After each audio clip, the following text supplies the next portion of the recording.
got a ear infection. I can only hear out of one ear, but other than that, if you don't mind just speaking up a little bit louder. I mean, I'm always too loud, so. You are always too loud. You know I have to turn you down when I'm editing.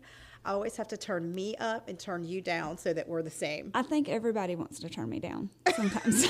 You know, when I sing on praise team, that's like the running joke is Misty's too loud. That's just standard. Hey guys, and it's usually the same couple of folks, jealousy, that'll be like, hey, could you turn Misty down? She's a little loud. And then I look at the sound people and I go, ignore that. And that's the devil speaking, so don't bother. Well, I mean, who are you to get in the way of serving? Nothing.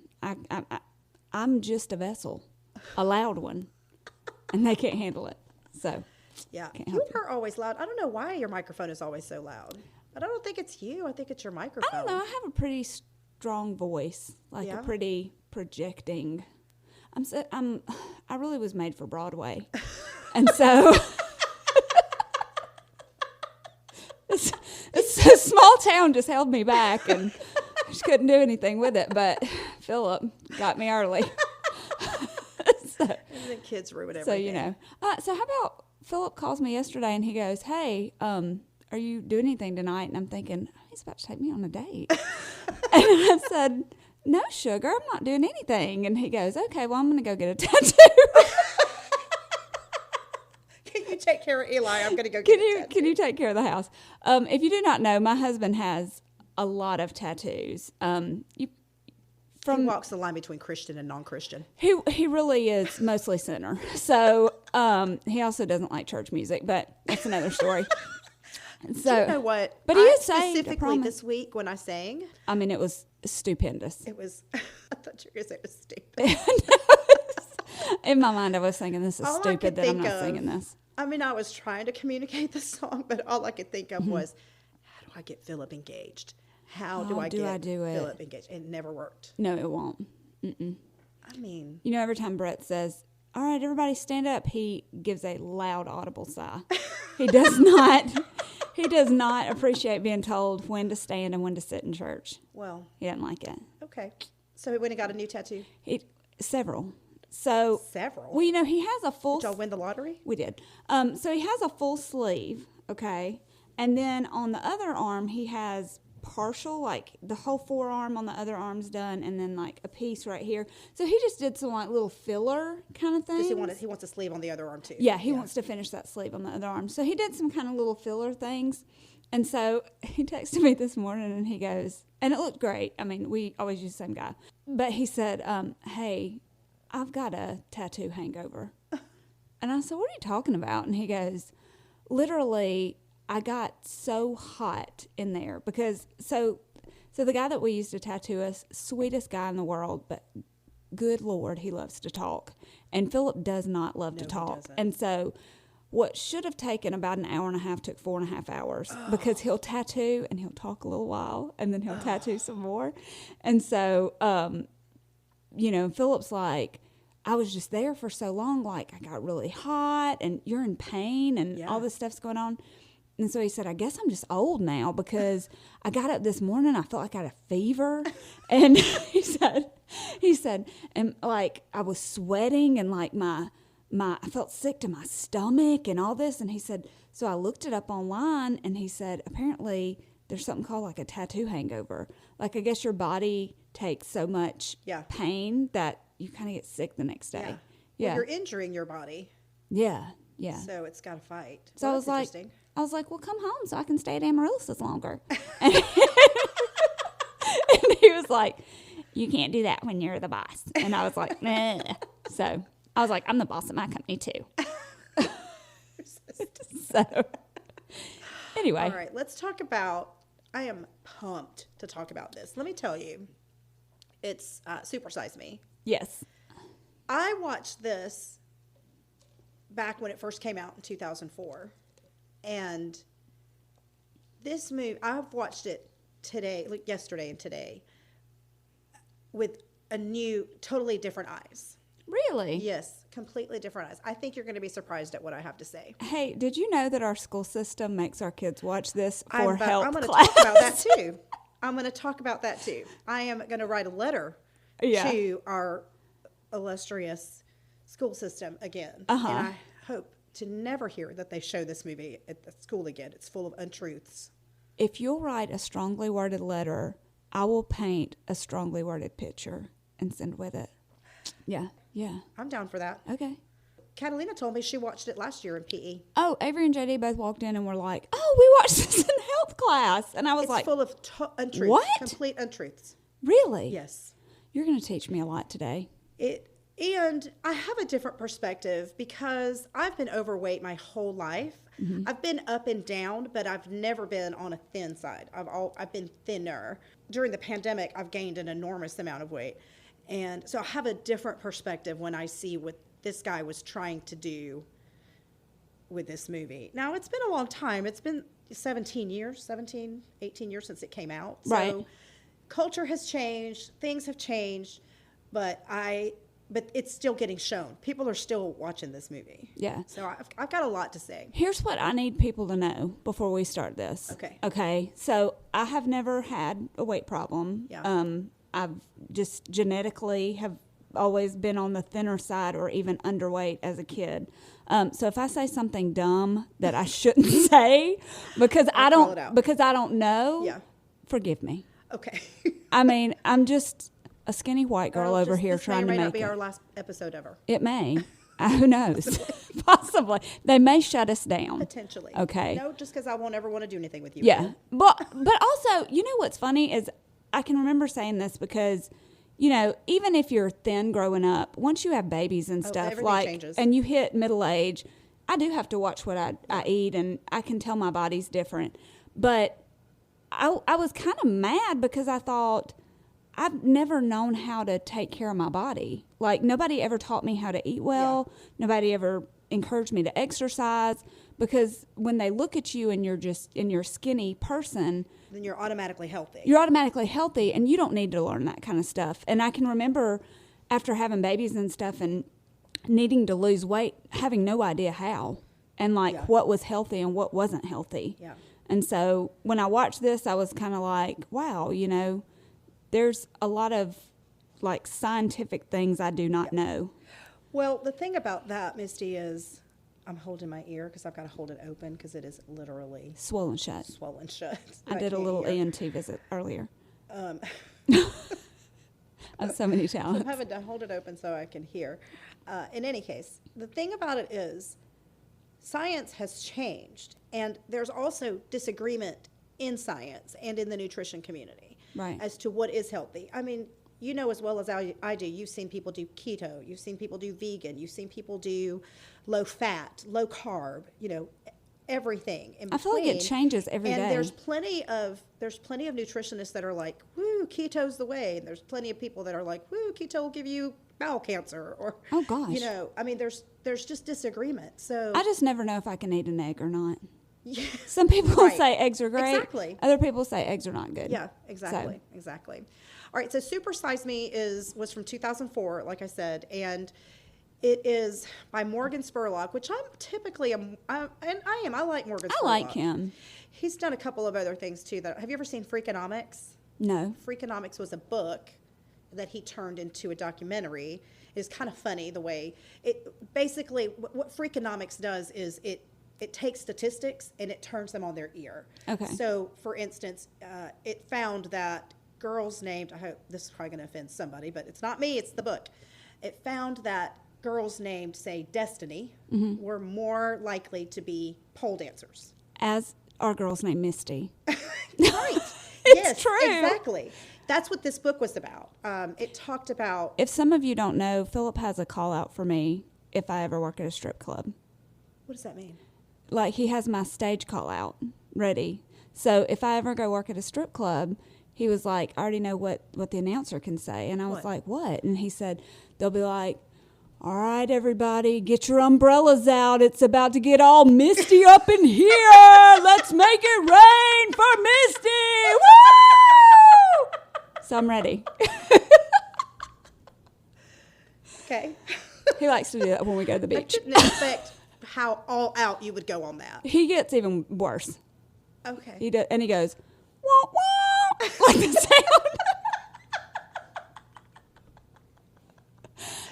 Hey, I never have been, never plan on being a pole dancer, but we like to be ready for all scenarios. I mean, listen, Third World War is about to break out. You got to be ready to make money somehow. You never know. I mean, we for sure aren't going to be able to be substitute teachers in the middle of World War III. I can't be one right now. That's another, maybe that'll be a Patreon story. That's a Patreon episode, but yeah. All right, so America is the fattest nation in the world. 60% of Americans are overweight or obese. And so what got him started on this idea was in 2002, there were these two young girls who sued McDonald's, basically on behalf of all overweight Americans, blaming McDonald's and their predatory marketing ways for being overweight. You made us overweight. Yes, exactly. That's You what they put us blamed. in a trance with your fries and your shakes. Well, they market specifically to kids. Mm-hmm. Yeah, and then there is an addiction component to all of that. But they said that enough is enough, and we're gonna sue you. Right. And so it got him started thinking a way he could sort of document what would McDonald's actually do to a body. Mm-hmm. McDonald's feeds 46 million people a day. That's a lot. 30,000 locations. I'll tell you that for me, I'm not a McDonald's person. I don't love McDonald's. But when I was pregnant, Happy Meals were all I wanted to eat. So what's your McDonald's order? Even if it was when you were a kid, what would it have been? Oh, I don't know. I mean, cheeseburger fries. Oh, mine was quarter pounder with cheese, no onions. Big Mac. No, Big Mac. I liked a Big Mac. Big Mac? Yeah, I liked a Big Okay, Mac. you like that Thousand Island Maybe. dressing on it? I guess. Okay. I don't remember. I mean, right now, Their fries are yummy. I mean, I concede that their fries are delicious. I love McDonald's fries, but to get me to eat a sandwich from there, It's hard. I would not pay to eat there today. Yeah. Now my kids liked it, and you're right. Like it is very easy to go through and get a Happy Meal, and kids like it. I mean, they just do. So. Oh, yeah. And like I said, when I was pregnant, I can remember I did not have what hyperesis gravis that people have really bad, where they're throwing up constantly when they're pregnant. Oh, like They morning have to go to the sickness hospital kind of and stuff. stuff. I didn't have it, but I did have some pretty yucky morning sickness. It was pretty bad. And the only thing that I could think that would halfway go down was a Happy Meal. So Rhett would call me, "What do you want?" Because I'm sure as heck not cooking tonight. It was the McDonald's Happy Meal. That was all that I could.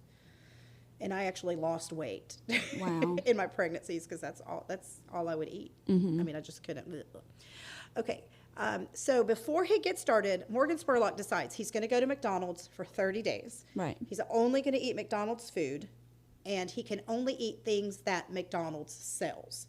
Even if it's a bottle of water, he can only eat whatever. So every day he goes and he gets breakfast, lunch, dinner there. Yeah, it's 3 meals a day. 3 meals a day. And he has to eat everything on the menu at least once. At least once throughout the 30 days. Right. Yeah.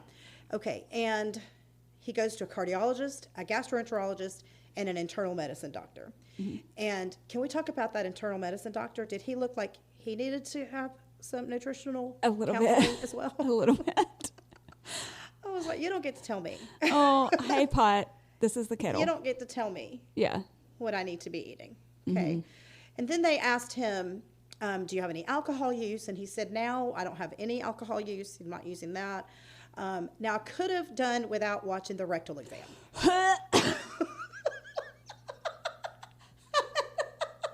I don't know if that was cut out of the one that I originally saw, but it sure as heck was on this one on It Prime. was all over it. Yeah.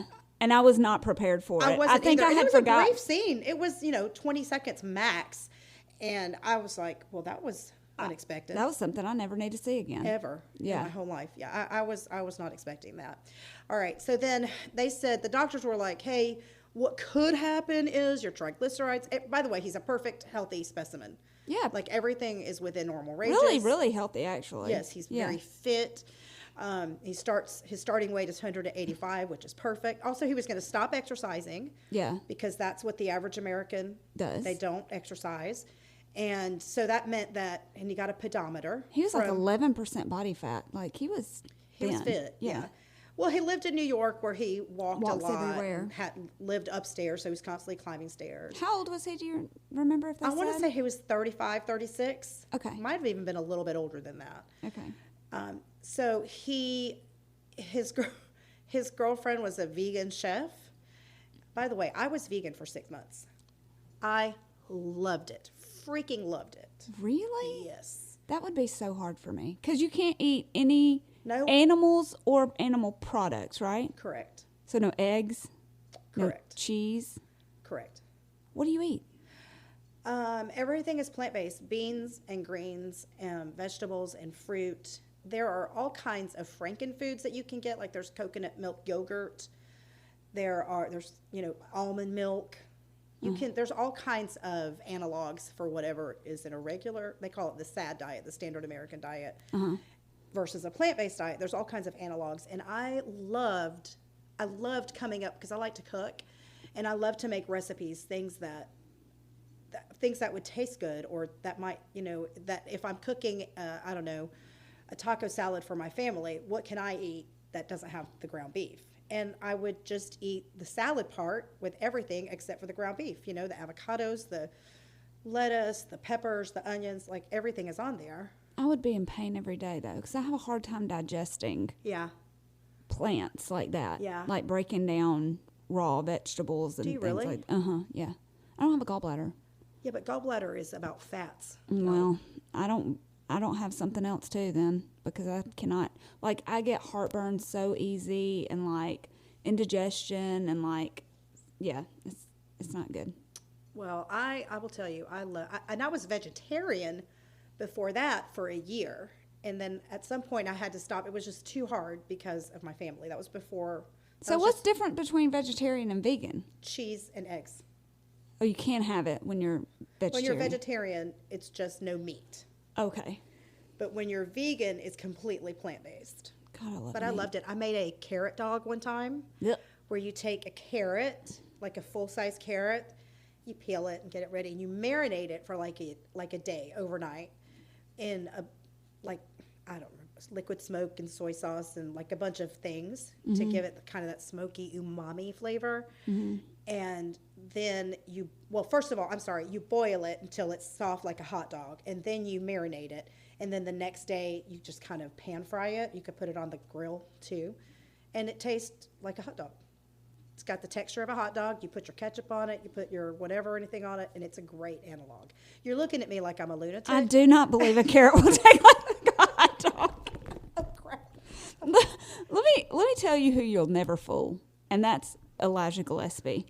So, so my little boy has autism, and a lot of people love to tell me how I can cure it with a diet, and which infuriates me. But anyway, but I had decided at one point, I thought, I am going to try to, because if you know people on the spectrum, they're very picky eaters. They have they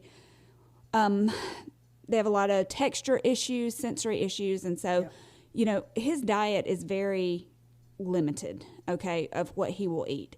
And so I had decided I like to get on these kicks where I'm going to make him try new things, okay, which I think every mother does, but buddy Eli, you are hard-pressed to make him do anything. So I was like, well, I can't really force him to do it, okay, but I can trick him.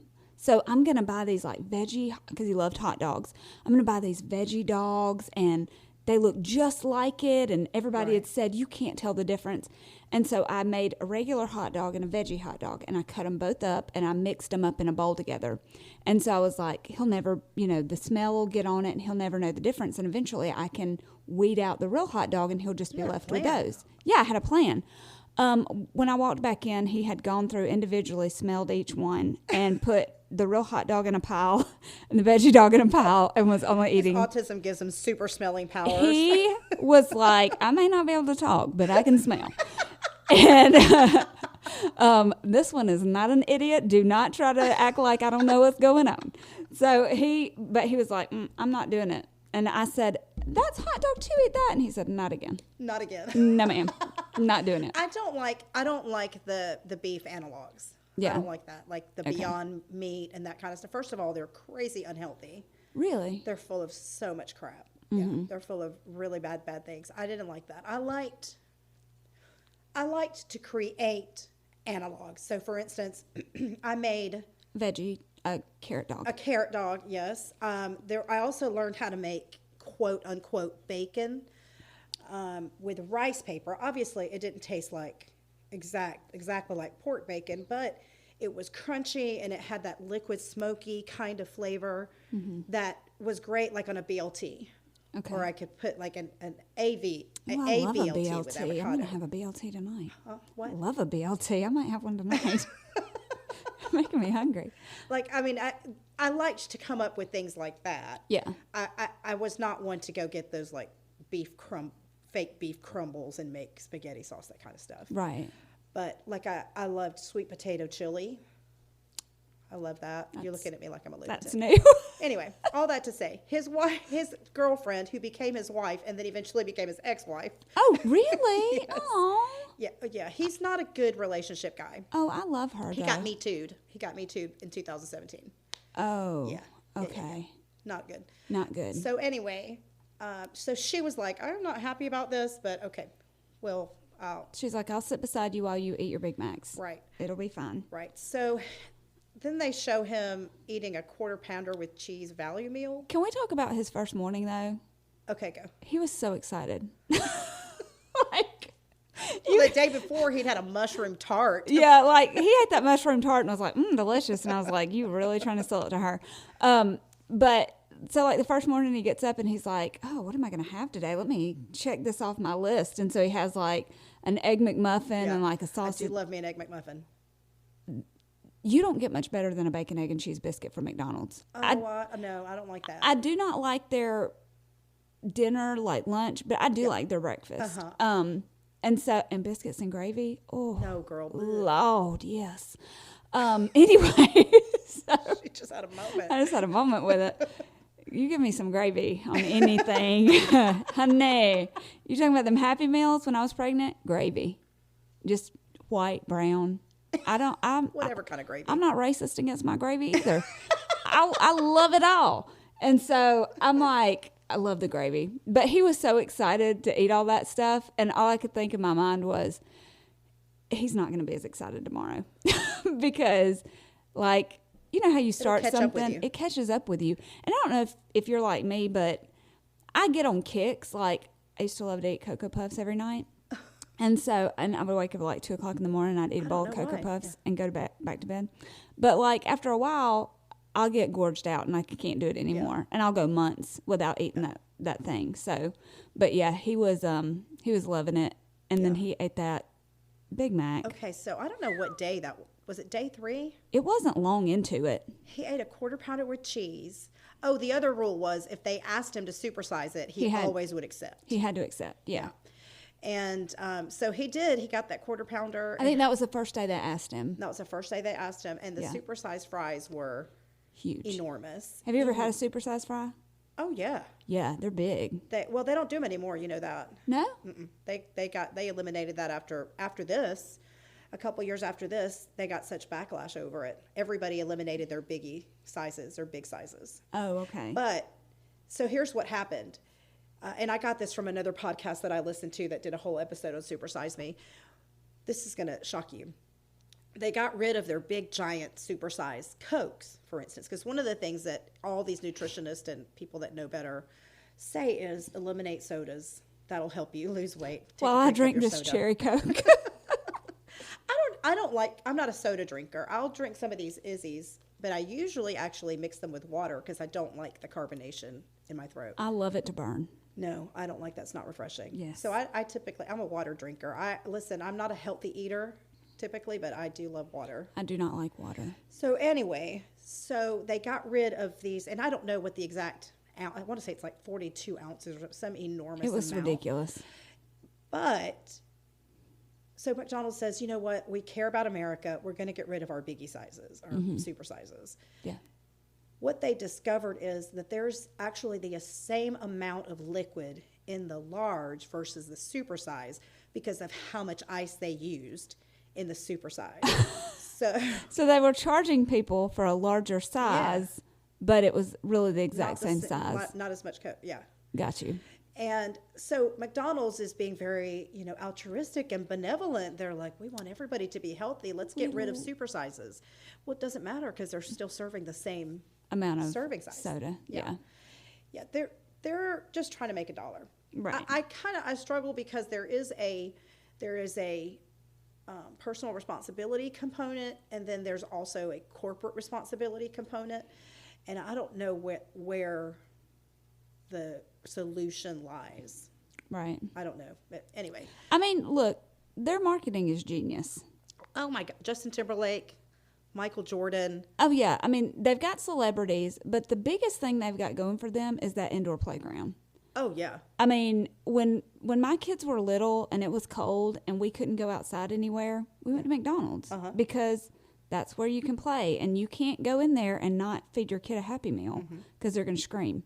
And so, I mean, it's genius. That's where the mommy groups meet. That's where people go. Birthday parties. They have birthday parties. I remember kids having birthday parties when I was a kid. And I remember when I was a kid, they don't do it now. I mean, I haven't seen Ronald McDonald in I don't know how long. Yeah, they used to have them in Grimace and all those. Yeah, I don't know what happened to him, the Hamburglar. But, like, when I was a kid, like, those were the characters in the Happy Meals. Like, when we would get toys, it would be Ronald McDonald toys, or it would be a Hamburglar lunch pail or whatever. Glasses. There was glasses. Yeah, glasses and little action figures and stuff. And so, like, at one time it was like a cartoon, too. They had, like, a little cartoon that would go along with it. And so, you get these kids pulled in with this clown and all his little buddies, and that's fun, and there's a playground there, and you have a birthday party, and they'll give you free cookies. Well, yeah, that's where you want to go. So that they had somebody named John Banzef, who is kind of a lobbyist. He's spearheading the attack on the fast food industry because he blames McDonald's for all of the country's nutritional ills. Please tell me, is he the one that said if Britney Spears would sell radishes instead of Pepsi? Yes. I think some of these people need to come down. They need to come down a little bit. But you know who else I think? Okay, I meant to say this earlier because one of the people that Morgan went to before he got started was to a nutritionist. They went to a company called Health, clever name. And she was this gorgeous, blonde, very thin registered dietitian. And she was telling him the things that he told her, this is what I'm going to do. And she was like, no, you need to eat this and that and this and that. And I thought, so Morgan is trying to sort of model what the regular American goes through, or certainly the overweight American that he's kind of trying to represent. Right. And this woman lives in La La Land. She has no idea what it's like to be overweight. She has no idea the struggle that a person who struggles with their weight has with food. Like, she has no idea at all. All she knows is what she's being taught. She's just spouting out textbook things. P.S. The science has changed since 2004 from what she was telling him. So half of what she told him was wrong anyway, only because, at the time it was right. Now we know it's not always right. But I just thought, if you want to help people, you gotta come to them. You can't make them come to you. Right. And that it really irked me. Like, it really angered me because she was just so easily and flippantly saying, well, this is what you have to do. This is all you have to do to feel better. So anyway, it just irked. It just angered me. Yeah. It triggered me. Yeah. It triggered me. Okay. Well, and it made me sad, like when they interviewed the high school girl. Oh my gosh. Misty. There may be a point in this when we're talking that I may start crying because I was just like, first of all, can we in the future cut out Jared Fogle from our documentary? Oh my gosh. Let's not. I'm not one for going back into racing history, but if we're going to be showing it to our kids in school, let's not put Jared Fogle. Can we get rid of Jared? Yeah. Let's get rid of Jared. Please. So if you don't know, Jared Fogle was the guy from Subway who lost 250 pounds eating Subway Subway said he sandwiches. ate 2 Subway sandwiches a day. That's all he ate. Right. Basically calorie restriction. Right. Okay. And which you could have done making a sandwich at home. correct. You could have had the same amount of calories in chocolate and still lost weight. And I was so mad at that mother who took her overweight daughter to that thing. And this poor girl is like, I'm just really inspired and I would love to do that, but I can't afford to go to Subway 2 times a day. Like, I was screaming at my TV going, number one, why has your mother brought you here? Correct. Number two, you don't have to eat Subway 2 times a day. Like, Yeah. you could make something at home that, was more, like you said, it's just calorie restriction. I think if you don't give it oxygen, it'll resolve itself. I think it's almost like when you tell your child, your daughter, for instance, don't go out with that guy, he's bad for you. And she says, well, I'm going to go out with that guy because I want to. I'll prove to you he's not bad for me. Yeah, exactly. Yeah. Or instead of saying stop eating or let's go on a diet, you redirect. Let's go on a vacation. Let's go, I don't know, let's you and I go for a walk. Not because I want you to exercise, but because I want to spend some time with you. Yeah. Versus, gosh, it would be so much better if you lost all this weight. Yeah. Because, so now you can see it in her face. She doesn't feel, her worth is taking a nosedive every moment that her mother is talking. Well, yeah.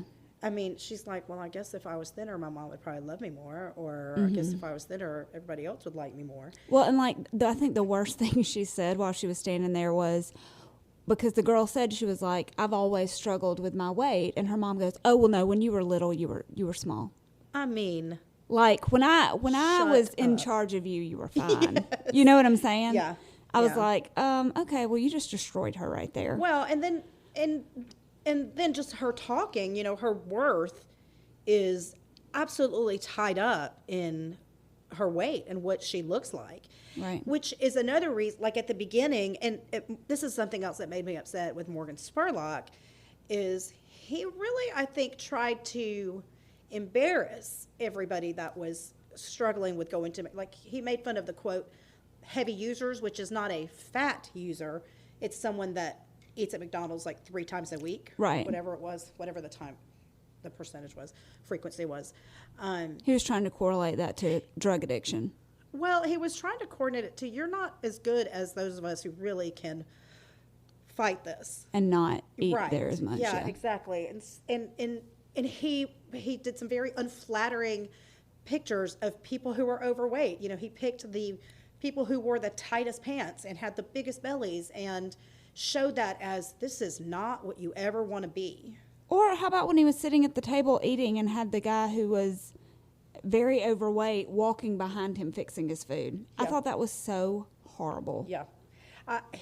It was very clear that this was not just a anti-McDonald's thing. It was an anti-fat person thing, anti-overweight person thing, because that's the very worst thing you can be in the United States. Right. Is, then there's the guy who says, when is it going to be okay to, this word, I don't even understand this word, to hector? I guess he meant heckle. I said the same thing when we were sitting there. I'm like, Hector's my cousin. Because the kids were in there, and I go, first off, he sounds like an idiot, because Hector is not the correct word. No. It's heckle. It's heckle. Yeah. I need to, I meant to look it up because I thought, well, maybe it's I me. almost looked it up, too, and then I was I'm like, about to look it up. surely Define not. Hector. Talk to someone in a bullying way. Oh, is it a real word? Yes. Whoops, sorry. I had no idea. Cut that out. Yeah. Well, I'm not gonna. I thought it was wrong too. I thought it was like, I got wrong. a cousin Hector. Anyways. Yeah. So he said, when is it going to be socially acceptable to hector somebody who is eating more than they should or is overweight, just like we hector someone who's smoking? And he acts like people don't talk to people I was going to that say way. that's already a thing. Yeah, he acts like, this whole community is getting away with something. Well, and I feel like it was even more socially acceptable during this time, when this documentary was made, Sure. than it is now. I mean, I think people have learned a little bit more. I mean, they didn't, this was something I heard in this other podcast that I listened to. They said, they didn't talk to anybody that was overweight. They didn't talk to anybody who is, why are you eating here? Is it because you can't afford fruits and vegetables? Is it because you don't have the time? Is it because You weren't your taught work different? schedule is kind of crazy? Is it just because you like it? There's no context for it. It's just you guys are stupid, backward, uneducated, fat people who just want to eat milkshakes, and it's just not true. Yeah. It's just not true. When I watched this the first time, I really watched it with different eyes, like in 2004. And I know some things kind of did make me uncomfortable back then, but on the whole, I was like, yeah, this is McDonald's fault. This is totally them, and everybody that's on this, and it's also the fault of these people. Everybody that's on this, all you got to do is, you know what, just stop eating McDonald's. And it was such a small way of looking at the problem. Yeah. Because here it is, 18 years later, and there's still an obesity problem. 60% of Americans are still overweight. Right. They don't have super sizes anymore. You know, there's more information. If you want information, you just, at the time, only 50% of people had internet access. I mean, my gosh, their salads were more Yeah. calories than their Big Macs. I mean, Right. So at the time, I kind of watched it, and I thought, you know, he's right, and he vilified the people who needed to be vilified. And when I looked at it this time, I thought he didn't vilify the people, he demeaned the people. yeah. He knocked them down while they were down. And it hit different this time than it hit that time. Well, and the only people that he did interview that were overweight were people who were getting gastric bypass. Yeah. Not everybody can afford gastric bypass. Let me tell you, Misty, nor do they want it. If I mean, that's a could go dangerous tomorrow surgery. to get not gastric bypass, I don't want that. That's too much. If I could, I would do it. My insurance doesn't cover it. I don't want to finance it. So you just kind of keep going, and that's your. But You would do that? in a heartbeat. Really? I just know I have a friend that had the lap band done, and I wouldn't do that. he just seems so sad now, like, because he doesn't hardly eat anything. I mean, Yeah. the amount of food that he can take in Yeah. is so small, and I mean, not that life is food, but food is Well, that's the problem, right? Our lives revolve around right. Food is enjoyable and it is social, and it's Yeah. it's a part of traditions, and it's a part of holidays, and you know, it is such a huge part of our cultures, Yeah. even that. Like, I looked at him and I was just like, it made me sad, because I think it depressed. Even though he was happier with his physical appearance, Yeah. I can tell he doesn't enjoy social things anymore the way that he did. My friend who had it done has said to me that food hits different now. Yeah. You know, we have been out to lunch after church, and she'll say, you know, I can only have a handful of that chicken or rice or whatever it is that we've ordered. And she said it's a lot different post-surgery but see, you've never struggled with your I weight, never so have. you don't know. Right. Exchanging one addiction for another seems super appealing to me, because you get a blank slate. You get to start over, and when I think of having surgery, I think, like, I know that when you have surgery, almost always there's an exchange of addictions. Many times people will take up alcohol, even drugs, or sometimes it could be like a healthy kind of addiction, like gardening or Shopping, something like that. That's not going to kill you. And then, you know, over the years, I have lost weight and I have felt better, and I've been in a working out routine and that kind of thing, and it does feel better. So the idea of having that on a long-term basis is worth any trouble. Your friend is not unhappy. Your friend wishes that he could partake. I mean, that's a loss. Yeah. That's a loss. But the way he feels, he would never exchange it. He would never go back Yeah. to that. It's hard for me to understand, because just like you said, like, to me, I'm like, oh gosh, he looks sad. He doesn't get to eat. Yeah. I know he likes that cake or whatever. Well, it is sad that you don't get to eat it Yeah. as an addict, you know. But I like you eat said- because I like what it feels like and how it makes me feel, you know. One of the things that I believed when he was talking is a lot of the things I didn't believe, a lot of the things I thought he was being whiny and doing for the camera. Mm-hmm. But I did believe him when he said, I was feeling not so great, and then I had a cheeseburger and I felt awesome. Now, do you believe that the consumption of the food was making him depressed? I do. You do? I think he probably Because in my brain, I was embellished it. like, how does it give you both? Like, how does it make you depressed but then give you a high? Like, Oh, that'll make me cry too. oh, no. I'm the worst person to do this one. And that's where then that brings in a whole psychological component of how can something that makes me feel so bad make me feel so good? Right. And that's what a drug addict goes through. Yeah. How I know that when I do this cocaine line, Yeah. I'm putting my life at risk. But man, that high feels so good. Yeah. And it's the same thing with food addiction. Yeah. And that is, and we know there's a correlation between food and mental health. Oh, yeah. We know that when you are putting good things in your body, leafy greens, colored vegetables, all kinds of that good stuff, good fats, that your brain reacts differently, right? Yeah. We know junk food and sugar lights up your brain like a drug does. Yeah. So there is a correlation there with depression and whatever.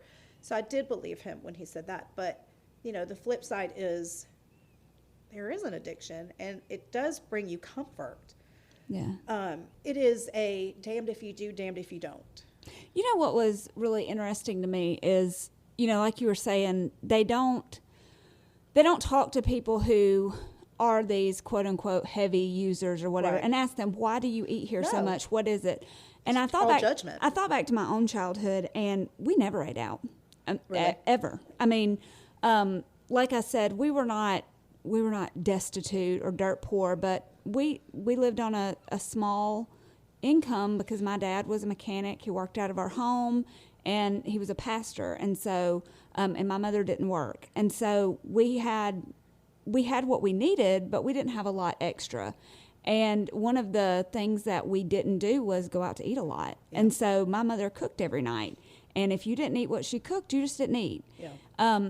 Now, occasionally, I can remember being so excited when we would go out Yeah. to eat because we didn't get What's it very new, often. yeah. And so, like, I didn't even have Chick-fil-A, I think, till, like, high school. Oh, wow. Yeah, like, I didn't know what it was until I went with, like, a friend one time because we just didn't eat out a lot. Yeah. And so I look at that and I go, well, almost now today, it seems like people who are on a more modest income choose things like McDonald's because it's almost cheaper. Oh, Especially if you that have 99-cent menu? yeah, especially if you have multiple children or you're having to cook for a large amount of people, or even if it's just two of you, Yeah. it's a lot cheaper to go get 2 meals for $10 than it is to make an entire dinner. You're going to throw half of it away. You know what I'm think saying? about college students Yeah. who live on a college student income and how easy it is to go to that 99-cent menu. I don't know if they have it still, but Right. wherever at Taco Bell. I remember in college they had a $1 menu or a 99-cent menu. Yeah. 79, 89, 99 is what Right. it was when I was in college. Yeah. And so it was so easy to just take $5 and you're full for the rest of the day, Right. So Right. yeah, they didn't talk to anybody. It was just all coming from a straight white guy who is healthy as all get out and has never struggled with a craving in his life And lives with a vegan chef. and lives with a vegan chef. Yeah. And then, so the other thing to consider is, he kept going back to the doctor and they kept seeing his liver decline. Mm-hmm. And one thing about this movie is, not only did he not talk to people, real life people, not only did he not provide anybody a food log, we don't really know what he ate. Mm-hmm. He says he ate 5,000 calories, but nobody has been able to duplicate that much unless he ate like 5 Big Macs a day or at each sitting. So a lot of people suspect that he lied about the calorie count because they can't make it add up. Oh, okay. And then the other thing that he did was fast forward to 2017 when he was getting Me Too'd. He admitted to some wrongdoings. And then he said, I have not been sober since I don't know, like for 30 years. Like he admitted to having an alcoholism problem, which guess what? Has a lot of messes your liver up? calories. Yeah. No, guess what messes your liver Oh, up? alcohol, It yeah. wasn't McDonald's. Oh, It was yeah. that alcohol. Right. So all these years, these schools are showing Morgan Spurlock in PE classes saying, if you eat too much McDonald's, your liver will fail. And the truth is, The same what as if they you're an need to be alcoholic. saying it, no, it's not the same. It was the alcohol that did it. Nobody has ever been able to duplicate his results. Right, but they're telling kids it's just like if you were an alcoholic. Exactly. Right. That's exactly right. When they should be saying, don't drink. And you know, that makes so much sense because if you notice at the end of the documentary, when they're trying to get him back healthy, they're going, gosh, we really expected to see all your numbers immediately get better as you come off the food, but that's not happening. It's because he was an alcoholic. Well, duh, because you're an alcoholic. Yeah. So, yeah, your liver's going to fail. And his poor mama's over there offering half of hers. she was like, I loved her so much because she was like, oh, honey, I'd give you part of mine if I could. And I was like, well, that's a mother. You're going to need it. Just You're gonna, FYI. You're going to need it. Yeah. He was getting close. And that doctor who also needed, that doctor with the dark hair, whatever his name was, the internal medicine doctor, he was like, you need to go to the ER. The gastro said, if you turn orange or yellow, you got to go to the ER.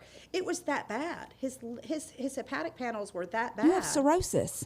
Yes. Yeah. And they said, we have never seen fast food do this. We did not know fast food could do this. And all these years, people thought Morgan Spurlock's 30 days of McDonald's was causing his liver failure, when the reality is it was his alcoholism. Right. And so we're taking him at his word. We're not seeing an actual food journal. We're just seeing somebody who made a really great documentary that was Oscar nominated and using it as textbook. I'm so upset by it. And he could have been puking because he had a hangover. That's exactly right. Yeah. I mean, it was such a self-righteous thing to do. Oh my gosh, I can't eat the quarter pounder. I'm going to throw up. Right. It's such a self-righteous thing to do. So what did you think about the school cafeterias?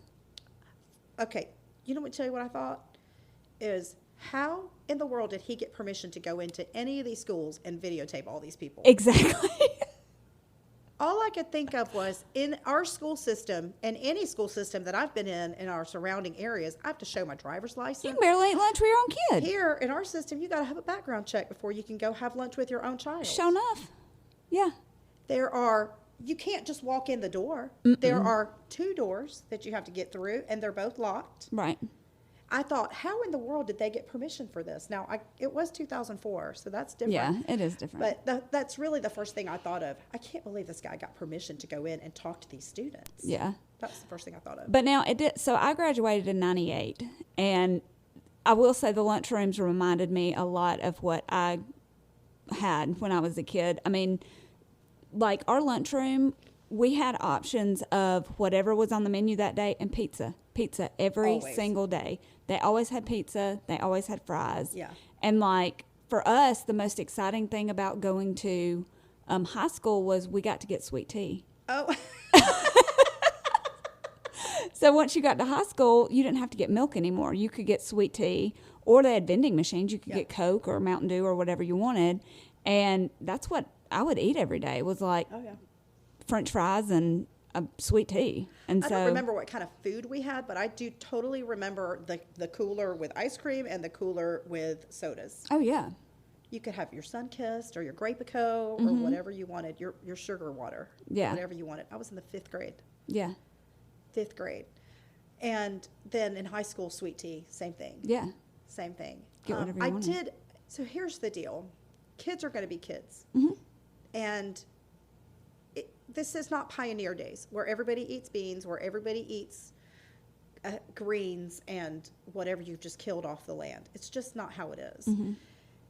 And when I go, say, to my daughter's elementary school, I was just there this week, and they are awesome. It's a great school. And they have wonderful cafeteria people. But kids are going to be kids. There's chocolate milk. Chocolate milk is as bad for you as a soda. They have chips. They have ice cream. And they always have a couple vegetables that you can pick from, and they make them get them on their plate. But I can tell you, Nova Barnett, at 6 years old, she may get it on her plate, but what she's eating is that pizza or the taco. Right. That's she's not, they're giving it to them, but our children don't eat that at home. They don't eat that regularly. Right. So they're not going to eat it at school either, no matter how hard you try. So it's almost like it's for nothing. Well, now I will say, of course, this was back in the 80s. I mean, my mother cooked a lot of vegetables. Now, she had high blood pressure, and so none of my food was ever salted. Everything was cooked fresh. She didn't do canned stuff because salt. Yeah. And so I just didn't grow up eating that way. So I even now prefer vegetables over to go sit down and eat a thing of fries or whatever. Right. So I did as a kid, but like you said, kids just aren't cooked for that way, or most of the time are not cooked for that way anymore, because now most of the time both parents are working. Time is limited, and financially it makes more sense to buy something absolutely that's frozen or pre-made or whatever, to do that. So I think you're right. I think a lot of food is wasted because they're just not going to eat it. And also the things that they're making are gross. I don't mean it's hard because they got to feed 800 kids it's every hard. day. It's gross. Like, it's just not good. I've eaten in the cafeterias. We've subbed. It's not good. Yeah. My daughter's high school has an Instagram. They take a picture every day of what is on the cafeteria trays. And now they do try to make it as gross as possible to make it look as bad as possible. Yeah. But it's not good. My 15-year-old literally eats like some ice cream or chips for lunch because she won't eat whatever they're serving. Right. And she's picky to begin with, but she comes home starving because she doesn't. And I'll say this too, there's another local school that I go to, and those kids, it's a high school, and those kids walk in with their extra large Starbucks, iced coffees or Dunkin' Donuts, and they just spend the whole day sipping on this sugar coffee all day long. Well, then you're not hungry.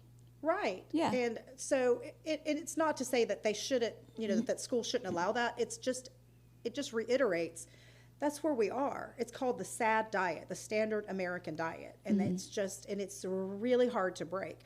For us, Misty, we eat out a lot.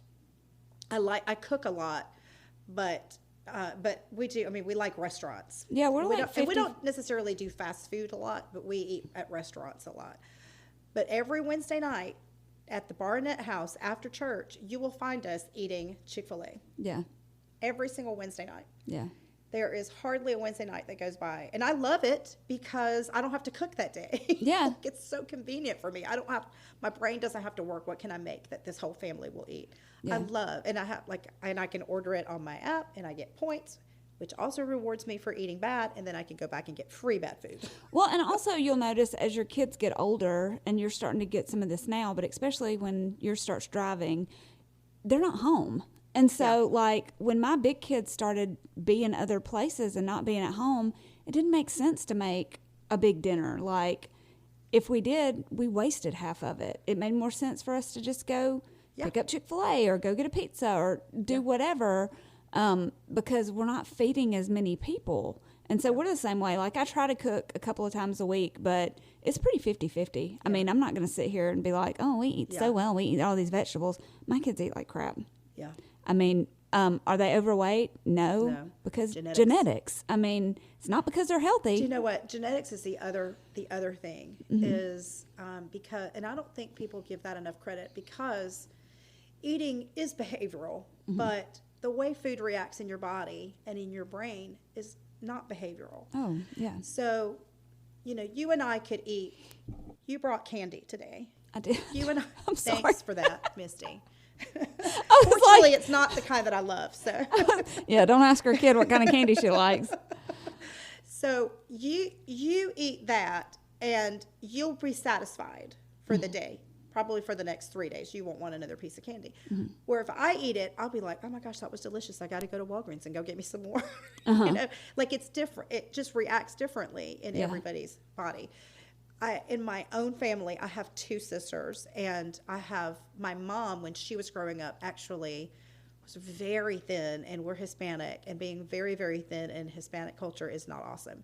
You want to have, really? yeah, you got to have beautiful legs, and you got to be hourglass, Shapely. and yes, just think like J-Lo, Yeah. that kind of. And my mom was very thin. She was very stick thin, which is interesting to say because she suffered because of being thin.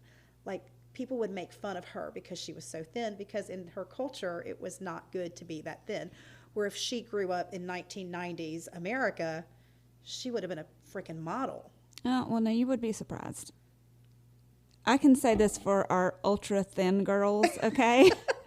It is nowhere near what people who are overweight endure as far as being made fun of or things, but you do get called anorexic. People ask you, tell you, I mean, I can remember even a couple of years ago, I had put on a little bit of weight, and I wasn't overweight by any means, but I was not comfortable with what I normally would be. And so I had started running. Well, when I started running, I dropped weight very fast, just because I wasn't eating the amount of calories. And because your metabolism worked that way. Yeah, my metabolism just works that way. And so I dropped a lot of weight really quick. And I was thin, okay? But, like, even then, I would come to church and people would be like, girl, you need to eat a cheeseburger. Oh, thanks. Or, are you starving yourself? Like, I'm worried about you. Your face looks sick. Yeah. And so Mind your business. you get a different kind of, you know. You're damned if you do, damned if you Yeah, don't. you can't win. So if you're skinny and you're stick thin, then you're flat and you don't have a butt and nobody wants to date you. You look like a little boy, and you know, you get that kind of stuff. And so it's just you're going to get made fun of regardless. Well, that's probably true. But now what skinny people do not get is food shamed.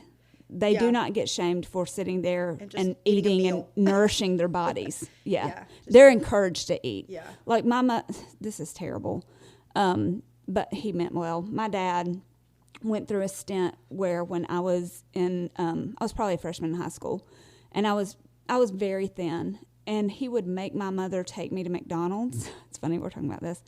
Every morning, and make me eat sausage and biscuits. Because That's why you love them. That's why I love them. Because he was afraid that if I got sick, that I wouldn't be able to recover because I didn't have enough body weight. Oh, wow. And he said, you have to have enough weight on your body that if you're not able to eat for a few days, that your body will be okay. And he said, I don't think you would be. Yeah. And so Did it help you gain weight? No. I mean, my mom talks about how she would drink Cokes. No, it's not a Coke. It's a beverage. It's a malt beverage that they would drink. It's a soda, but it's a malt beverage. Mm-hmm. Very caloric, very full of sugar. It's cultural. And she would pour in a can of sweetened condensed milk. Oh my gosh. To try to gain weight. Yeah. And it didn't work. No, I couldn't have gained weight if I tried back then. It didn't work. Yeah. She also talks about how once they were in the United States, and she and my dad didn't get together and marry until they got to the United States. But before I was born, which was only about a year and a half or so that they had by themselves, she heard an advertisement for some pills that would help you gain weight. Oh my gosh. And she wanted to gain weight because she knew that my dad would probably like it if she gained a little bit of weight. Yeah. And he, not to say that he said anything to her ever, because I don't think he did. But that was the beauty standard. It was her beauty standard. And so she bought those pills, and she said, and I gained weight, and your dad noticed. Oh, and there you were. Next thing I know. No. Here comes Amarilys. Yeah, isn't that crazy that she... Yeah. So my little sister, I don't know if you've met my little sister, she is always been very, very thin, and to the point that my mom was even worried about how thin she was. Like, my mom, it's a big joke in our family. She would tell my little sister, you can't go do that, you're too skinny. Or you can't move to... My little sister wanted to move to Birmingham by herself for school, and my mom was like, you're too skinny. You're too skinny. If something happened, there's no return. She lived with me, and she just never... When she came home from the hospital after her first baby, she had a flat belly. Mm-hmm. And it's just how she is. She snacks on lettuce. Well, and I was going to say, it's not like you were talking about genetics and stuff. I mean, like you said, oh, well, I would eat that candy and not want it for 3 days. That's not true. I mean, I would probably want it again tomorrow and the next day, and I could eat that, but I'm not gonna. My body's not gonna hold on to the weight the way someone else who does have a body that holds on to weight is gonna do. And that's why. I mean, I used to be the same way as you. I used to think, well, why don't they just go exercise more? Or why don't they just how it works. Do this? Or why don't they do that? It is not how that works. When your body wants to hold on to weight, it holds on to weight. Misty, in 2018, I had the opportunity to go to Africa on a mission trip. Mm-hmm. It was fantastic. It was such a blessing to go. And I thought, well, I'm in Africa. I was a vegan at the time. And I said, there's not a whole lot I can eat while I'm here. And, of course, I'll be walking everywhere, lots of walking. And it's hot. It's hot, yeah. And I got home, and I was so excited to get on the scale because I thought, I for sure have lost 15 pounds at least because I was gone 2 weeks. If I'm lying, I'm dying. I lost 0 pounds while I was gone, and I didn't eat anything. I mean, I was eating things like curry, you know. Yeah. They don't have processed foods in the middle of Africa. Okay, they do have some sodas, but if I'm walking everywhere, then my hotel room was 3 flights up. Right. So, you know, I have that working against me too, and that's not something that gets a lot of consideration. It's not just behavioral. Yeah, it's behavioral in the same way that an addict, an alcohol addict, or or a meth addict could just stop. And they'd be fine. But it's the same thing. There's something that draws you back. There's something comforting, and it's not fair in this documentary. It shames people so much for something that they struggle with, and that he has no idea why they do. Mm-hmm. Meanwhile, he's got his beautiful vegan chef girlfriend detoxing him. Right. You know? Yeah. It's not fair. Yeah. That Dr. Neil Barnard was on there. I don't know if you've ever heard of him. No. But Dr. Neil Barnard, have you ever heard, Alicia Silverstone? Yeah. She's very famous vegan. I mean, she's an actress, but she's famously very vegan. I just know she doesn't like to wash her hair. Correct. She does not. Yeah. Yeah. She also wrote a book called The Kind Diet, and it's about how to be plant-based. Okay. And Dr. Neil Barnard is a very famous advocate for plant-based diets. I want to say he's a cardiologist. But he talked about how in cheese there's something called casomorphins, and that's the opiate inside cheese that lights your brain up. I love cheese. I know. Cheese is delicious. Gosh, melted on anything. Cheese is delicious.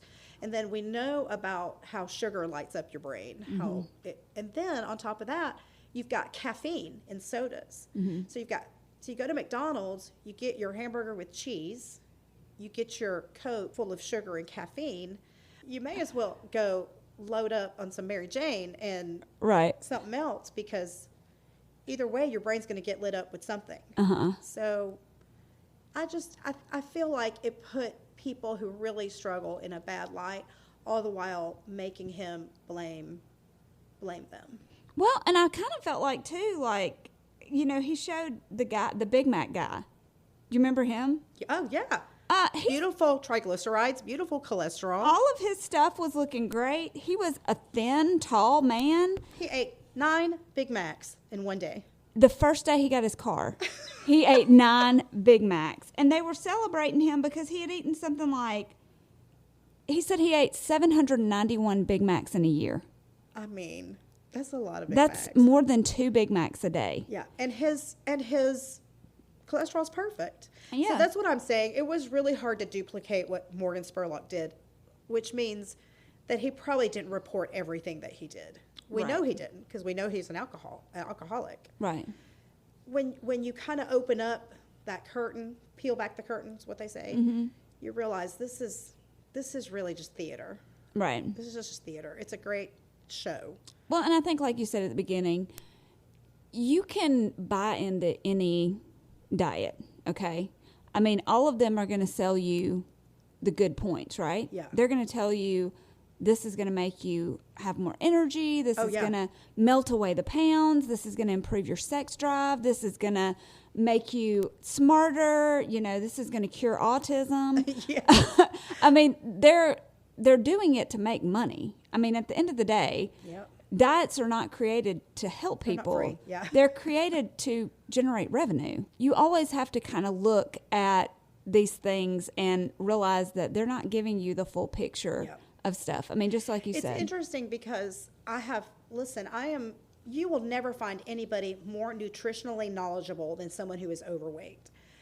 I'm a professional dieter. I've done rounds of Whole30. That was one time where I did cook every single day, all our meals. I think you were who I talked to when I tried Whole30 one time. It was hard. I lasted 2 days. It was very difficult. And we did it for 30 days. We did it the whole thing. 2 days. But I will tell you, it's interesting because Whole30 is it's no grains, it's meat, vegetables, and no sugar. No grains, no sugar. And I did that for 30 days. I felt awesome. I didn't lose very much weight, but I felt amazing. You know, I really struggle with my legs, with my knees. And part of that is because of my weight. Part of that is because I worked on a concrete floor for 12 years and did not use good shoes. I used cute shoes. I should have used good shoes. I wouldn't be in this position. Uh-huh. But anyway, I felt amazing. There was no stiffness. It was amazing. Then I went vegan because I just had always wanted to try it. It was a challenge for myself, and I loved it. And it's the opposite of Whole30. It's no meat, tons of grains, high carb, basically. And I felt amazing. Like when it was over, it was amazing. And I think what it boils down to is nothing was processed really. You know, it was just, whether it was meat or no meat, it was all real food. Right. But what it boils down to is everybody's body is different, and you just kind of have to figure out what works best for you and your family and your budget. And the best diet is the one that you do, right? Or the best nutrition plan. Well, hey, you're still going to see me in the McDonald's drive-thru. I just want to let you know that. There's not anything that tastes better than a McDonald's sweet tea. I don't know what they do to it. It's so delicious. I can tell you what tastes better, and that's Taco Bell nachos, Bel Grande in your car. Gross. No. Yes. I will not eat Taco Bell inside of a home, only in a car. It's delicious. It's delicious. I love it. I wish they would bring back the Mexican pizza. Then my day would be made. You know, I used to love to go to Taco Bell when I was vegan because, believe it or not, they have tons of vegan options, and you can veganize anything. Stop it. Because you can put beans on it. Oh, okay. And you can tell them, hold the cheese, do beans, and do salsa. Yeah. So I always liked going to Taco Bell when I was vegan because it was the only fast food place that I could get anything. Oh, yeah. I just love Taco Bell. Okay. My kids love Taco Bell. And they have Baja Mountain Dew. I love Baja Mountain Dew. Limits. Now give me a pound of rice pudding. Ugh. Or like anything sweet, like a whole cake. I love cake. But, you know, like give me that kind. I love sweet. Sugar is is where I. Ugh. Yeah. I like sugar, but I love meat. Like I love my meat. I love like steak and It tastes good. Japanese food. Oh, I love Japanese food. Misty, are you sure you're not married to my husband? Rhett and I would live a beautiful life together. Now listen, our house would never be clean. Our children would be taken away immediately. We would never probably show up anywhere on time, but it's fine. I guess it worked out like it's supposed to work out. Yeah. Okay. I guess that's it. All right. Hey, y'all eat what you want to. We don't care. I mean, that's the truth. It's true. I do not care. Or listen, if you stopped going to McDonald's because of Morgan Spurlock, here's your permission. You can go back. Go back. Get yourself back. Get you one of them chicken nuggets. When I was in high school, because I told you I'm a professional dieter. Right. When I was in high school, I did a whole starvation 3-4 months or so, where I would, the whole day, all I would eat, it's sort of the reverse of Morgan Spurlock. The whole day, what I would eat was one Happy Meal. I lost so much weight for months, That's what I would eat, is a single Happy Meal. Amarilys, And like I would get a milkshake with it because I knew I wasn't having calories. you could have been a millionaire. You could have created the Happy Meal diet. Back then, we did not have handheld video cameras. Oh, that's I'm old right. as the hills. Right. Yeah, we didn't have iPhones and Yeah, if only. You were no before, phone. Yeah. You were before your time. Yes, it was. Thank God we didn't have all that. But Yeah. anyway, all right. What else have we got? Are we gonna one day maybe get our husbands to record with us like we've been promising these people? We are. We promise.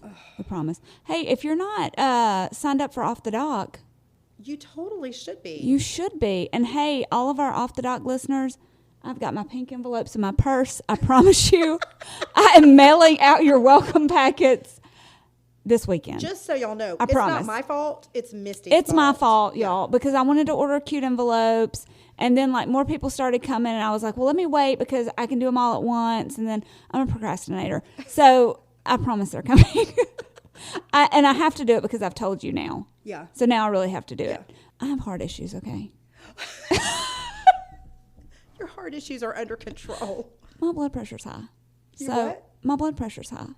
So I couldn't send them Not this. anymore. I Is it could. still? I couldn't send them this week. You what? I couldn't send them this week. My blood pressure was too high. Okay. Okay, I'll do it this weekend. Okay. I promise. If you're not on Off the Dock, then you should because we're getting them husbands together. Yes. It's going to be the best episode ever. Of all time. I cannot wait. I'm pumped about it. I'm very pumped. Talk to your husband and see when he's going to be in a good mood. Hey, maybe tonight. Do you think you could do it tonight? He's got that tattoo hangover. Ask him. I'll ask him. He will. Make that face that you make. I did it this weekend, and I got him to agree, and then Rhett said no. Offered We him. can't get our husbands to do it. Hey, don't act like it wasn't a godsend. I offered him terrible things, and he said, "Yes, I will come." And then you said Rhett doesn't want to do it.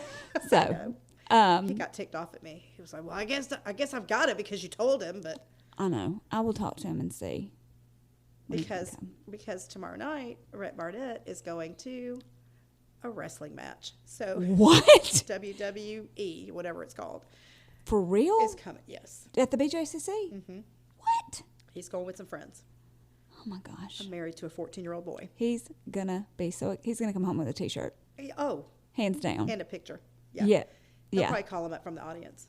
Oh my gosh. Yeah. That would make his day. Make his life. Yeah. All right. Bye. Bye.